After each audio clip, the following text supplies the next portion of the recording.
شروع اللہ کے نام سے جو بڑا مہربان اور نہایت رحم فرمانے والی ذات ہے۔ السلام علیکم۔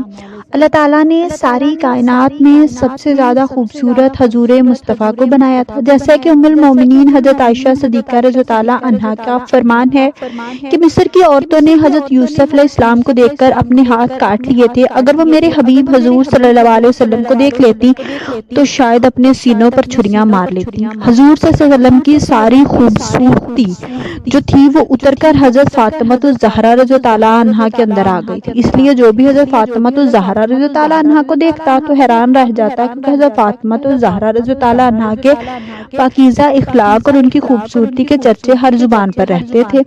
حضرت فاطمہ رضی اللہ عنہا کی پیدائش حضور صلی اللہ علیہ وسلم کے نبوت کے اعلان کے 5ویں سال بعد ہوئی۔ اس وقت مکہ کے کافر حضور صلی اللہ علیہ وسلم کو دن رات پریشان کرتے تھے اور آپ صلی اللہ علیہ وسلم کے گھر کے سامنے کوڑا ڈال دیتے تھے۔ آپ صلی اللہ علیہ وسلم باہر نکلتے تو وہ ظالم سر پر مٹی پھینک دیتے اور کبھی آپ کو پیچھے سے دھکا دے کر گرا دیتے۔ حضرت فاطمہ رضی اللہ عنہا دھیرے دھیرے بڑی ہو رہی تھی اور اپنے والد حضور صلی اللہ علیہ وسلم پر پڑنے والی ان ساری ہی مصیبتوں کو اپنی آنکھوں سے دیکھ رہی تھی۔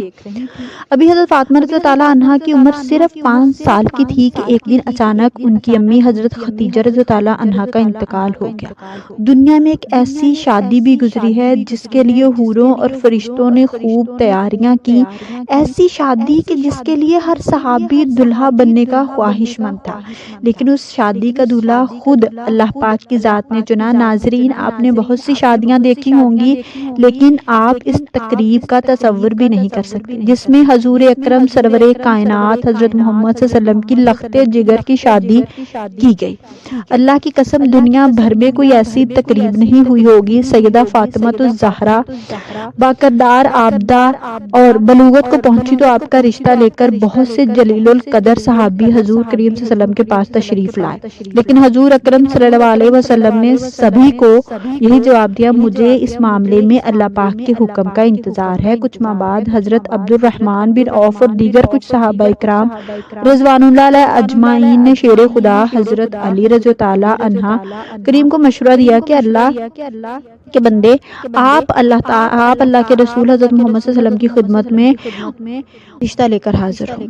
اور جب انہوں نے کہا کہ سب کو انکار ہو چکا ہے، اب آپ کی باری ہے، لیکن آپ کی نسبت نبی پاک کے ساتھ ہے، وہ کسی اور کی نہیں تھی۔ حضرت علی رضی اللہ عنہ کی خدمت میں حضرت علی رضی اللہ عنہ حضور صلی اللہ علیہ وسلم کی خدمت میں گئے۔ اتنی دیر میں اللہ کے محبوب نے فرمایا، اے علی بن ابن طالب، تمہارا آنا کیا فاطمہ الزہرا رضی اللہ عنہا کے رشتے کے لیے ہے؟ تو حضرت علی نے نظریں جھکا کر فرمایا، جی ہاں یا رسول اللہ۔ صلی اللہ علیہ وسلم نے فرمایا، میرے جبریل الامین نے پہلے ہی خبر دے دی ہے۔ اب ہم نے ان کی درخواست قبول فرمائی اور ارشاد فرمایا، اے اللہ کرم اللہ وجہ الکریم، گھریلو ضروریات کی کوئی چیز تمہارے پاس ہے جسے تم وسیلہ بنا کر امیر المومنین حضرت علی کرم اللہ وجہ کریم نے فرمایا، میرے پاس ایک تلوار، ایک اونٹ اور ایک ذرہ ہے۔ حضور صلی اللہ علیہ وسلم الصلاۃ والسلام نے فرمایا، تلوار کی تمہیں ضرورت ہے، ہر وقت جہاد کے لیے تیار رہتے ہو، اور اونٹنی تمہاری سواری کے لیے، وہ بھی ضروری ہے۔ میں تیری طرف سے ذرے پر اکتفا کرتا ہوں۔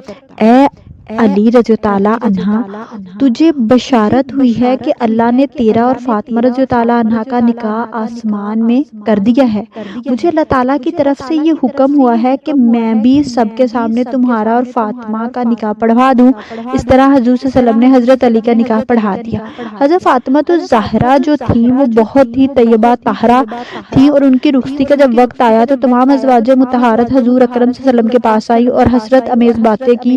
حضرت ام رضی اللہ عنہا حضور صلی اللہ علیہ وسلم سے کہتی ہیں، اے اللہ کے رسول، آج اگر ختیجہ ہوتی تو اللہ کی قسم ہمیں فاطمہ کے متعلق کوئی پریشانی نہ ہوتی اور ان سے آپ کی آنکھیں بھی روشن ہو جاتی۔ حضور صلی اللہ علیہ وسلم کی آنکھوں میں آنسو آ گئے، فرمایا، ختیجہ جیسا کوئی بھی نہیں، اس نے اس وقت میری تصدیق کی جب سب نے تکذیب کی، اپنے سارے مال کو مجھ پر خرچ کر دیا، اللہ تعالیٰ کے دین کو قبول کیا، یہاں تک کہ میں نے اس کی زندگی میں ہی اسے جنت کی بشارت دے دی۔ پیغمبر نے ہجرت کر کے 2 سال پہلے ذوالحج کے دن حضرت فاطمہ الزہرا رضی اللہ تعالیٰ عنہا کو حضرت علی کرم اللہ وجہ الکریم کے گھر بھیجا، اس لیے کہ شادی اور نکاح کے درمیان 10 مہینے کا فاصلہ تھا۔ شاید نکاح کا صیغہ جلدی پڑنے کی وجہ سے یہ تھی کہ دوسرے رشتے مانگنے والے لوگوں کے لیے جواب واضح ہو جائے، اور شادی کی دیر کرنے کی وجہ یہ تھی کہ فاطمہ جسمانی رونما کے لحاظ سے بہتر ہو جائیں۔ خاتون جنت کا جہیز آقا نامدار مدنی تاجدار رسول ذی وقار دو جہاں کے عالم کے مالک و مختار حبیب الکبریہ صلی اللہ علیہ وسلم نے شہزادی اسلام فاطمہ الزہرا رضی اللہ عنہا کو جہیز میں جو سامان دیا اس کی فہرست یہ ہے: ایک چادر ربان کی، ایک چارپائی چمڑے کا گدا جس میں روئی کی جگہ کھجوروں کی جھال بھری ہوئی تھی، ایک مشک، 2 چکیاں، 2 مٹی کے گھڑے۔ حضرت علی کریم وجہ اللہ کریم حضرت ام الامین رضی اللہ عنہا کے ساتھ حضور اکرم صلی اللہ علیہ وسلم کی خدمت میں حاضر ہوئے۔ حضرت علی فرماتے ہیں کہ حضور صلی اللہ علیہ وسلم نے مجھ سے پوچھا کہ تم زوجہ کے ساتھ رہنا چاہتے ہو؟ میں نے عرض کی کہ یا رسول اللہ۔ آپ صلی اللہ علیہ وسلم نے ارشاد فرمایا بڑی محبت اور عزت سے انشاءاللہ ذوالجلال آج رات سے اپنی زوجہ محترمہ کے ساتھ ہی رہا کرو گے۔ رخصتی کی رات حضرت علی نے اپنے لختے جگر کو ایک جوڑا جو تھا وہ عطا فرمایا۔ حضرت علی مرتضی رضی اللہ عنہ حضرت فاطمہ الزہرا رضی اللہ عنہا سے محبت بری گفتگو کرنے لگے، یہاں تک کہ جب رات کا آخری اندھیرا چھا گیا تو وہ رونے لگی۔ حضرت سیدنا علی مرتضی رضی اللہ عنہ نے پوچھا، اے تمام جنتی عورتوں کی سردار، کیا آپ خوش نہیں ہیں کہ میں آپ کا شوہر ہوں اور آپ میری بیوی ہیں؟ کہنے لگی، میں راضی کیوں نہیں ہوں گی، آپ تو میری رضا ہیں، بلکہ اس سے بھی بڑھ کر ہے۔ میں تو اپنی اس حالت و معاملے کے متعلق سوچ رہی ہوں کہ جب میری عمر بیت جائے گی اور مجھے قبر میں داخل کر دیا جائے گا، آج میرا عزت و فخر کے بستر میں داخل ہونا کل قبر میں داخل ہونے کی مانند ہے۔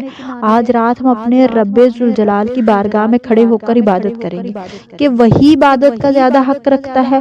اس کے بعد وہ دونوں عبادت کی جگہ کھڑے ہو گئے، اللہ رب کائنات کی عبادت کرنے لگے۔ اسی لمحے ایک بوڑھی عورت نے صدا دی کہ ایک جوڑے کا سوال کرتی ہوں۔ حضرت فاطمہ الزہرا رضی اللہ عنہا نے یہ سنا تو قرآن پاک کی آیت یاد آ گئی کہ تم ہرگز نیکی کی منزل تک نہ پہنچ سکتے جب تک اپنی محبوب چیزوں میں سے راہ خدا میں انفاق نہ کرو۔ آپ نے شب زفاف میں ہی اپنی شادی والا جوڑا جو حضور صلی اللہ علیہ وسلم نے انہیں دیا تھا اس بوڑھی سائل کو دے دیا۔ اللہ اکبر۔ چنانچہ حق زوجیت ادا کرنے سے پہلے ابتدائی 3 دن دونوں مقدس ہستیوں نے دن روزے میں اور رات عبادت الہی میں بسر کیے۔ شادی کے کچھ ہی عرصے بعد نبی کریم صلی اللہ علیہ وسلم حضرت فاطمہ الزہرا اسلام اللہ کی جدائی اور دوری کی وجہ سے پریشان رہنے لگے۔ سوچا بیٹی اور داماد کو گھر میں ہی جگہ دے دی جائے۔ حضرت حارث بن نعمان رضی اللہ عنہ کے جلیل القدر صحابی تھے۔ جب ان کو اس بات کا پتہ چلا تو حضور صلی اللہ علیہ وسلم کے پاس اور کہا، خدا کی قسم میں چاہتا ہوں جو گھر آپ کے ساتھ ہے وہ آپ لے لیں۔ رسول صلی اللہ علیہ وسلم فرمانے لگے، اللہ تمہیں اس کا اجر دے۔ اس طرح سے حضرت علی اور حضرت فاطمہ الزہرا رسول خدا کے ہمسائے بن گئے۔ حضور صلی اللہ علیہ وسلم نے حضرت فاطمہ الزہرا کے بارے میں فرمایا، میری بچی فاطمہ میرے جگر کا ٹکڑا ہے، جس نے میری بچی کو رلایا اس نے مجھے رلایا، اور جس نے میری بچی کو خوش کیا اس نے مجھے خوش کیا۔ ایک حدیث میں ہے کہ حضور صلی اللہ علیہ وسلم نے فرمایا، میری بیٹی کا نام فاطمہ اس وجہ سے رکھا گیا کیونکہ اسے اللہ نے جہنم سے بچا لیا ہے، اور جو بھی میری بچی فاطمہ سے محبت کرے گا اللہ اسے بھی جہنم سے بچا لے گا۔ حضرت علی رضی اللہ عنہ سے حضور صلی اللہ علیہ وسلم فرمایا کرتے تھے، اے علی تو میرا بھائی ہے، جنت میں تیرا گھر میرے گھر کے سامنے ہوگا۔ حضرت فاطمہ رضی اللہ عنہ سے نکاح کے کچھ سالوں بعد حضرت علی رضی اللہ عنہ نے چاہا کہ وہ ابو جہل کی بیٹی سے بھی نکاح کر لیں، لیکن حضرت صلی اللہ علیہ وسلم کو جیسے ہی اس بات کی خبر ہوئی تو آپ حضرت علی کو سختی سے منع فرمائے، میں کسی بھی حال میں علی کو اجازت نہیں دیتا کہ میری بیٹی فاطمہ کی موجودگی میں وہ کسی اور لڑکی سے شادی کرے، کیونکہ میری بچی فاطمہ میرے جگر کا ٹکڑا ہے، اور جس نے اسے تکلیف دی اس نے مجھے تکلیف دی، اور جس نے اسے خوش رکھا اس نے مجھے خوش رکھا۔ اس لیے حضرت علی نے ساری زندگی حضرت فاطمہ کی موجودگی میں کسی اور لڑکی سے شادی نہیں کی۔ حضرت سیدنا علی رضی اللہ عنہ کہتے ہیں کہ جب حضور صلی اللہ علیہ وسلم کو دفن کر رہے تھے تو ایک عرابی نے آ کر حضور صلی اللہ علیہ وسلم کی تربت انوار پر لیٹ گیا اور کہتا تھا، یا رسول اللہ آپ نے حکم دیا ہے کہ ہم نے سنا ہے کہ آپ نے قرآن پاک اللہ تعالیٰ سے سیکھا ہے، ہم نے آپ کی بات اور آپ کی ذات گرامی سے سیکھا ہے کہ اللہ تعالیٰ نے فرمایا کہ اگر یہ لوگ اپنے نفسوں پر ظلم کریں تو آپ صلی اللہ علیہ وسلم کی خدمت میں حاضر ہو کر اللہ تعالیٰ سے استغفار کریں اور اللہ کا رسول ان کی بخشش طلب کرے تو وہ اللہ کو توبہ قبول کرنے والا اور رحم کرنے والا پائیں گے۔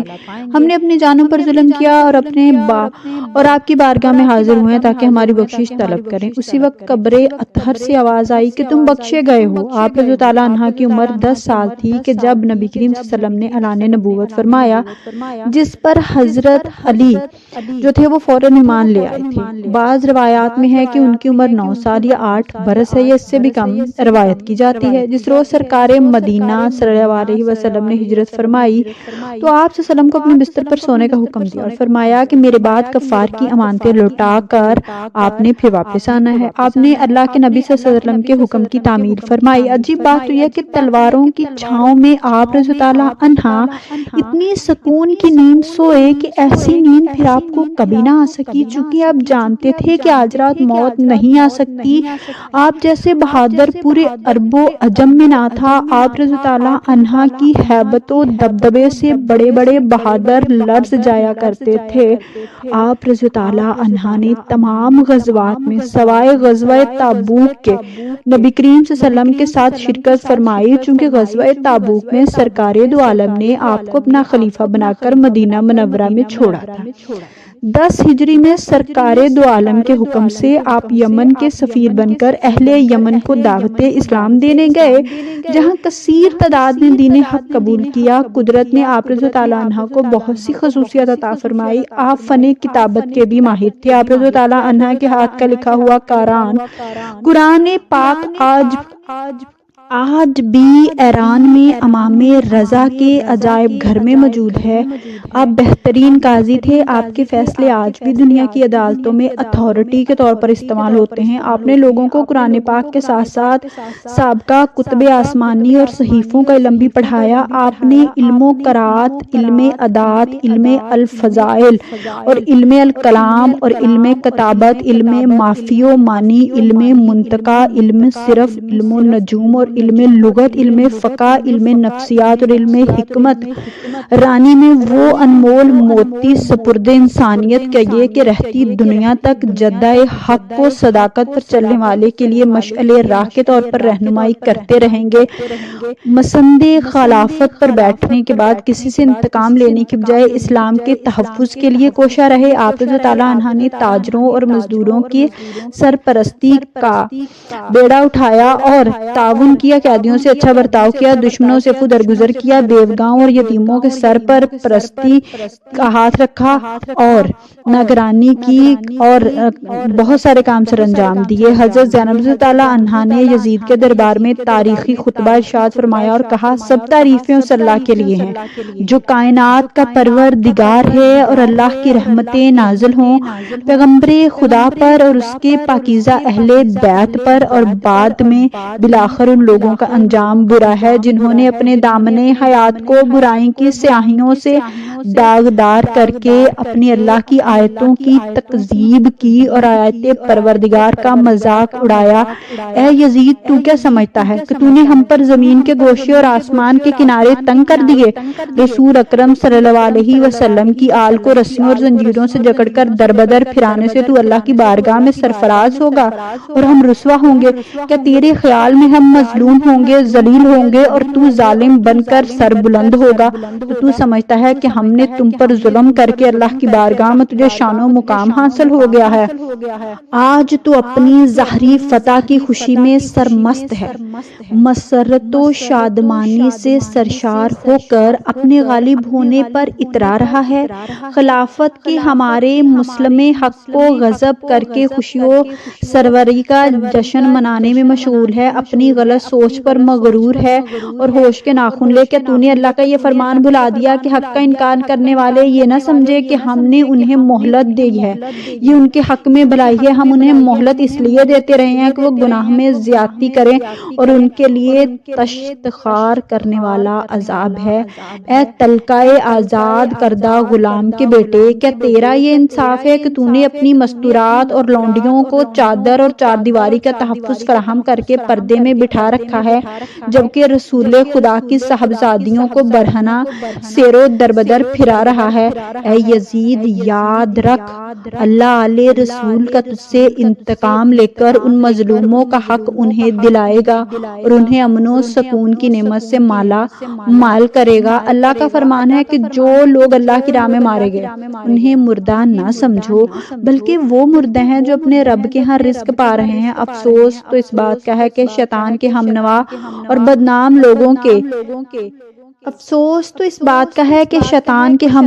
بدنام لوگوں کے رحمان کے سپاہیوں اور پاک باز لوگوں کو تقے تخیب کر ڈالا، اور ابھی تک شیطانی ٹولوں کے ہاتھوں سے ہمارے پاک خون کے قطرے ٹپک رہے ہیں۔ تو نے جس گھنونے جرم کا ارتکاب کیا ہے اس کا بدنما داغ اپنے دامن سے نہ دھو پائے گا۔ اب تیری حکومت کے گنتی کے چند دن رہ گئے ہیں، تیرے سب ساتھی تیرا ساتھ چھوڑ جائیں گے، تیرے پاس اس دن ان کی حسرت و پریشانی کے سوا کچھ نہیں بچے گا، جب منادی کہے گا کہ ظالموں ستمگر لوگ، اللہ کی لعنت۔ یزید نے کچھ دن بعد ہی ان خواتین کو ایک صحابی رسول حضرت نعمان بن بشیر رضی اللہ عنہ کی نگرانی میں انہیں مدینہ منورہ روانہ کر دیا۔ سانحہ کربلا اور اہل بیت کے قافلے کی آمد کی اطلاع بھی وصول ہو چکی تھی، چنانچہ اہل مدینہ نے شہر سے باہر نکل کر قافلے کا استقبال کیا۔ نہایت پرسوز منظر تھا، ہر شخص اشکبار تھا، قافلے میں شامل خواتین غم سے نڈھال تھیں۔ دوسرے دن حضرت زینب رضی اللہ عنہا نے روضہ رسول مبارک پر حاضری دی اور درود و سلام کے بعد سارے سانحے کا واقعہ پیش کیا۔ ایک روایت میں ہے کہ جس دن قیدیوں کو دمشق لایا گیا تھا، اس وقت ایک عورت یزید کی بیوی ہند کے پاس آئی اور اس سے کہا کہ ہند، ابھی کچھ قیدی آئے ہیں، انہیں دیکھ کر دل دہل اٹھتا ہے، آؤ وہیں چلیں۔ ہند اٹھی اور اس نے کندہ لباس زیبتن کیا اور اپنے سر ڈھانپا، چادریں اوڑھی، اس مقام پر آئی اور اس نے خادمہ کو حکم دیا کہ کرسی لائی جائے۔ جب وہ کرسی پر بیٹھ گئی تو حضرت زینب رضی اللہ عنہا کی نظر اس پر پڑی۔ آپ نے غور سے اس کی طرف دیکھا اور اسے پہچان لیا اور اپنی بہن ام کلثوم رضی اللہ عنہا سے کہا، بہن، کیا آپ نے اس عورت کو پہچان لیا؟ حضرت ام کلثوم رضی اللہ عنہا نے جواب دیا، نہیں، میں نے اسے نہیں پہچانا۔ حضرت زینب رضی اللہ عنہا نے فرمایا، یہ ہماری کنیز ہند بنت عبداللہ ہے جو ہمارے گھر میں کام کاج کیا کرتی تھی۔ حضرت زینب رضی اللہ عنہا کی بات سن کر جناب ام کلثوم رضی اللہ عنہا نے اپنا سر نیچے کر لیا اور حضرت زینب رضی اللہ عنہا نے بھی اپنا سر جھکا لیا تاکہ ہند ان کی طرف متوجہ نہ ہو، لیکن ہند ان دونوں کو غور سے دیکھ رہی تھی۔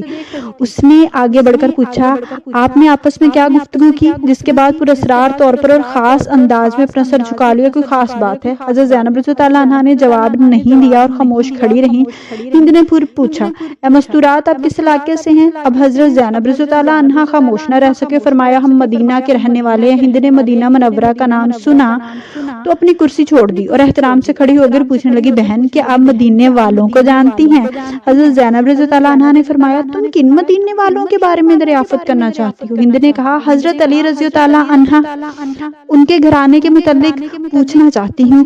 حضرت علی رضی اللہ عنہ کے گھرانے کا نام لے کر ہند کی آنکھوں سے محبت کے آنسو جاری ہو گئے اور کہنے لگی، میں اس گھرانے کی خادمہ تھی اور وہاں کام کیا کرتی تھی، مجھے اس گھرانے سے بڑی محبت ہے۔ حضرت زینب رضی اللہ عنہ نے پوچھا، تم اس گھرانے کی کن افراد کو جانتی ہو اور کن کے متعلق دریافت کرنا چاہتی ہو؟ ہند نے کہا، میں حضرت علی رضی اللہ عنہ کی اولاد کا حال احوال معلوم کرنا چاہتی ہوں، حضرت حسین اور اولاد حسین اور علی کی پاک باز لڑکیوں کا حال معلوم کرنا چاہتی ہوں۔